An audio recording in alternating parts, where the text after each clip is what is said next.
শিলিগুড়ির ২ নম্বর ওয়ার্ডের বাঘাযতীন কলোনি এলাকায় জমি সংক্রান্ত বিরোধ ঘিরে নতুন করে চাঞ্চল্য ছড়িয়েছে। স্থানীয় এক বাসিন্দা বিজেপি নেতা প্রদীপ চৌধুরীর বিরুদ্ধে জমি দখলের অভিযোগ তুলেছেন।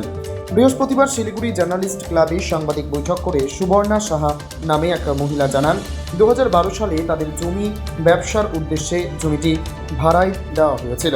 অভিযোগ, নির্দিষ্ট সময়সীমা পেরিয়ে যাওয়ার পরও সেই জমি ফেরত দেওয়া হয়নি। পাশাপাশি তার দাবি, জাল নথি তৈরি করে জমির মালিকানা দখলের চেষ্টা করা হয়েছে। সুবর্ণা সাহার অভিযোগ, বিষয়টি নিয়ে আপত্তি জানাতে গেলে তাদের বিভিন্নভাবে চাপ ও হুমকির মুখে পড়তে হয়েছে। বর্তমানে এই ঘটনাকে কেন্দ্র করে আইনি লড়াই শুরু হয়েছে এবং দুই পক্ষই আদালতের দ্বারস্থ হয়েছে। বিষয়টি স্থানীয় বিধায়ক শঙ্কর ঘোষের নজরেও আনা হয়েছে বলে জানান তিনি। এ বিষয়ে অভিযোগকারিণী সুবর্ণা সাহা কি জানাচ্ছেন শুনব। আজকে যের জন্য আমি এই প্রেস কনফারেন্সটা করছি, যে একজন বিজেপি নেতা, বিজেপির জেলা সম্পাদক প্রদীপ চৌধুরী, ও কিভাবে আমাদেরকে খুব মাথায় হাত বুলিয়ে জমিটা ভাড়া নিয়েছিল, তারপরে পুরো জমিও নিজের নামে দখল করে নিয়েছে। আর এত বছর ধরে আছে ও দখল করে ওখানেই বসে আছে। বিজেপির একজন নেতা কিভাবে এরকম করে পারে এখন, যেখানে আমরা পরিবর্তন চেয়েছিলাম যে বিজেপি আসুক আমাদের যাতে ভালোবাসে, সেখানে বিজেপির একজন নেতা আমাদের কিভাবে আমাদের জমি এত বছর ধরে দখল করে বসে আছে। আর উনি একটা লোকাল গুন্ডা হিসাবে ওখানে ওর নিজের রোগ ঝরে যাচ্ছে। আর উনার আদার্স অনেক ক্রিমিনাল রেকর্ড আছে। যেমন উনি একজন পপুলার ওখানে গাড়ি সেকেন্ড হ্যান্ড গাড়ি ডিলিং করে, সব উইদাউট পেপার গাড়ি ডিলিং করে, আর মানুষকে ঠকিয়ে তাদের কাছে টাকা নেয়। এরকম অনেক অভিযোগ ওনার কাছে আছে। মূলত আমরা আমাদের জমি রিলেটেড জন্য আসছি, যে এত 14 বছর ধরে যে আমাদের জমিতে বসে ব্যবসা করছে, কোন রাইটস ওখানে বসে ব্যবসা করছে। প্রদীপ চৌধুরী, শিলিগুড়ি জেলা সম্পাদক। কবে থেকে দখল করে রেখেছে? ও ভাড়া নিয়েছিল আমাদের কাছে 2012-তে, আর 18 থেকে ও ওখানে বসে আছে। ভাড়া দিচ্ছিল 18 অব্দি, 18 থেকে আর ভাড়া দেয় না। ভাড়া দিয়েছিল উনি আমাদের কাছে 11 মাসের লিজ এগ্রিমেন্ট নিয়েছিল। সামনে একটা 120 স্কোয়ার ফিটের দোকান, আর পিছনে 2700 স্কোয়ার ফিটে একটা ভ্যাকুম জমি ছিল তার উপরে। হ্যাঁ, 11 মাসের লিজ এগ্রিমেন্ট, আমি পেপার নিয়ে এসেছি। হ্যাঁ, সেটাতে অনেকদিন ধরে ব্যবসা করছিল। মাঝখানে আমরা ওকে বলেছিলাম যে আমরা ওখানে প্রমোটিং করবো, তো উঠানোর জন্য আমার মা বলেছিল, কিন্তু ও খালি টাইম নিচ্ছিল, 2 মাস 3 মাস করে টাইম নিচ্ছিল, বলে উঠে যাবে করতে করতে লাস্টে 2018-এ আমরা জানতে পারলাম যে ও এটা বলছে যে ও দাবি করছে এটা ওরই জমি। তাকে আগে জানিয়েছি আমি, যখন আমাদের যখন সরকার ছিল, আমাদের যে কাউন্সিলর ছিল তাকে জানিয়েছি, গার্গী চ্যাটার্জি। আর 2030-এ আমি রাজু বিস্তাকে জানিয়েছি, দেন শঙ্কর দাকেও জানিয়েছি। তারপর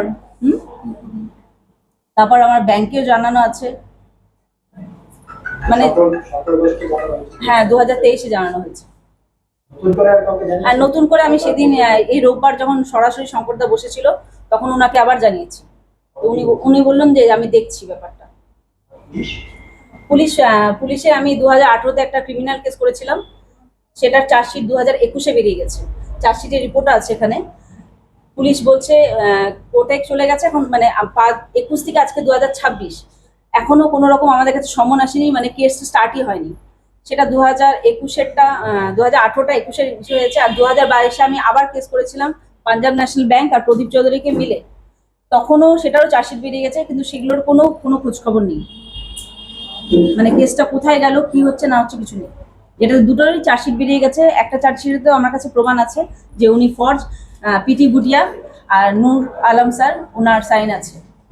আর উনি যে ফর্জ, যে ডিডটা করে যেই জমিটা বলছে যে এটা আমার জমি, সেই জমি উনি বলে উনি দাবি করেছেন যে উনি 71 সালের কেশব প্রধানের কাছ থেকে জমিটা নিয়েছেন। আর যে ভোটার আইডি কার্ড উনি সাবমিট করেছেন, সেই ভোটার আইডি কার্ডে আমরা আরটিআই করেছি, যেখানে গ্রাম পঞ্চায়েত থেকে আমাদের কাছে সার্টিফিকেট আছে যে 71 সালে কেশব প্রধান নামে কোনো ব্যক্তি ওখানে থাকে না। আর আরটিআই রিপোর্টে দেওয়া আছে যে এপিক নাম্বার প্রদীপ চৌধুরী সাবমিট করেছে রেজিস্ট্রি হিসাবে, সেটা কোনো কেশব প্রধানের না, সেটা হচ্ছে মলিনা অধিকারী বলে ফুলবাড়ি একজন মহিলার। অন্যদিকে সমস্ত অভিযোগ ভিত্তিহীন বলে দাবি করেছেন বিজেপি নেতা প্রদীপ চৌধুরী। তার বক্তব্য, রাজনৈতিক উদ্দেশ্য নিয়েই তাকে ঘিরে অপপ্রচার চালানো হচ্ছে। তিনি বলেন, বিজেপির সঙ্গে যুক্ত থাকার কারণেই তাকে লক্ষ্যবস্তু করা হয়েছে। একই সঙ্গে অভিযোগকারীদের বিরুদ্ধে আইনি পদক্ষেপ নেওয়ার কথাও জানিয়েছেন তিনি। পাশাপাশি বিজেপি নেতা প্রদীপ চৌধুরী কি বলতে চেয়েছেন শোনাবো। বিষয়টা যে কোনো আপনি চেক বাউন্স হতে পারে, আপনার কোনো ইএমআই বাউন্স হতে পারে, সেটা ব্যাংকের ম্যাটার, আর এটা যে কাস্টমার তার ম্যাটার। এটা বিষয়টা তো ওনাদের কোনো বিষয় নেই, এই বিষয়টা তো তোলার প্রশ্নই আসে না। তো ব্যাংক কি করবে না করবে সেটা ব্যাংকের বিষয়। আমার প্রশ্ন হচ্ছে যে একজন ব্যক্তি এখনই কেন প্রেস করলো, এতদিন তৃণমূলের জমানে প্রেস করতে পারলো না? ওরা তো গৌতম দেবকে নিয়ে পুরো অ্যাটাক করতে এসেছিল, পারেনি ওরা।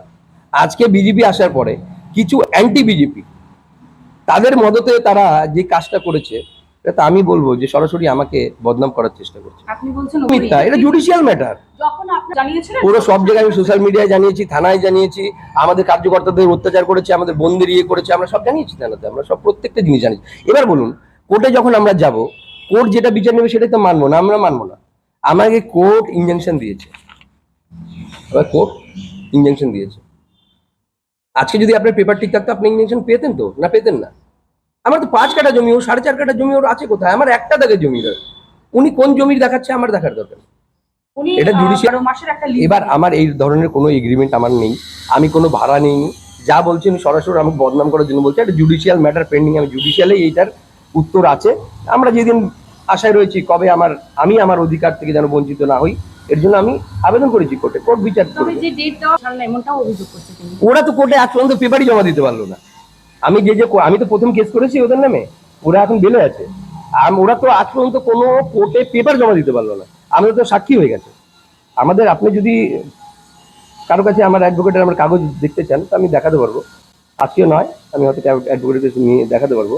আমাদের রীতিমতো সমস্ত সাক্ষী কমপ্লিট আছে, ওরা আজ পর্যন্ত সাক্ষী দিতে যেতে পারে নাই। যার কাছে শুনুন, আমি যার কাছে জমি নিয়েছি রীতিমতো ম্যাজিস্ট্রেট এটা পুরোটাই ভেরিফাই করে দিয়েছে। আমি 2008 থেকে ওইখানে আমি বসবাস করি, ওখানে আমার ব্যবসা। ভারতে বলছে সেটা ভুল, আমার কোনো এগ্রিমেন্ট নেই সেটা ভুল। আর কে কেশব প্রধান, সেটা জুডিশিয়াল ম্যাটার রয়েছে, এটা টোটালি ম্যাজিস্ট্রেটের ম্যাটার রয়েছে। সেটা তো আমি আর প্রমাণ করতে পারবো না, আপনিও প্রমাণ করতে পারবেন, করবে তো কোর্ট। আপনারা জানেন, প্রত্যেকেই জানেন যে আমি সামাজিক মাধ্যমে কাজ করে থাকি, প্রত্যেকের সাথে আমার একটা আলাদা বন্ডিং রয়েছে, আমার একটা সাপোর্টার রয়েছে। আমাকে কিভাবে বদনাম করা যায়, আমাকে মানুষের সেবা থেকে কিভাবে বঞ্চিত করা যায়, আমার এটা টোটালটা প্ল্যানিং, রাজনৈতিক প্ল্যানিং। তিনি শেষে এটাও এমপির কাছে আপনার যত ডকুমেন্টস তাদের রয়েছে সেই ডকুমেন্টস ডাস্টবিনে ফেলে দেওয়া হয়েছে, এমনটাও বলে অভিযোগ করছে। এটা একজন, দেখুন, এমপি তো আমার না, এমপি তো আপনাদের প্রত্যেকের, এমএলএ তো আপনাদের প্রত্যেকের। আমরা তো এটা কোনোদিনও দেখি নাই যে একজন মেয়র হলে সে শুধু তৃণমূলের থাকবে। আমি মেয়রের কাছে বারংবার আবেদন পাঠিয়েছিলাম, রিফিউজ করেছে। আমি বারংবার বলেছি যে আমাদের সাথে অত্যাচার হচ্ছে, রিফিউজ করেছে। কিন্তু এমএলএ আর এমপি তো মানুষের, জনসাধারণের প্রত্যেকের, তারা কি এই কাজ করতে পারে? তাকে কি এইভাবে বদনাম করা হচ্ছে সমাজ মাধ্যমে? তিনি কত বড় অ্যান্টি বিজেপি যে তিনি একজন সাংসদ একজন এমএলএ কে বদনাম করছে যে তারা ডাস্টবিনে ফেলে দিয়েছে কাগজ। মানে আমরা যদি এত বড় থাকতাম, আমি এই কেস যদি কোর্টে না থাকতো তাহলে তো এরা আমাকে মেরেই ফেলতো। তাহলে তো আমরা যদি ক্ষমতায় এসেছি, আমি তো আইনকে ভঙ্গ করিনি ম্যাডাম, আমি আইনকে ভঙ্গ করেছি, আমি তো জুডিশিয়াল ম্যাটার নিয়েই কথা বলছি। আমি আপনার নামে এলিগেশন কে দিচ্ছে সেটা বড় বিষয় না, এলিগেশনের কতটা সত্য সেটা হচ্ছে কোর্টের বিষয়। তো কোর্ট এখন প্রমাণ করতে, কোর্টে প্রমাণ দেখাতে বলুন, হয়ে যাবে। আরেকটা অভিযোগ, ঘটনাকে কেন্দ্র করে এলাকায় রাজনৈতিক মহলে ইতিমধ্যে জোর চর্চা শুরু হয়েছে। শিলিগুড়ি থেকে দেবাশিস দাসের রিপোর্ট, টাইমস 14 বাংলা।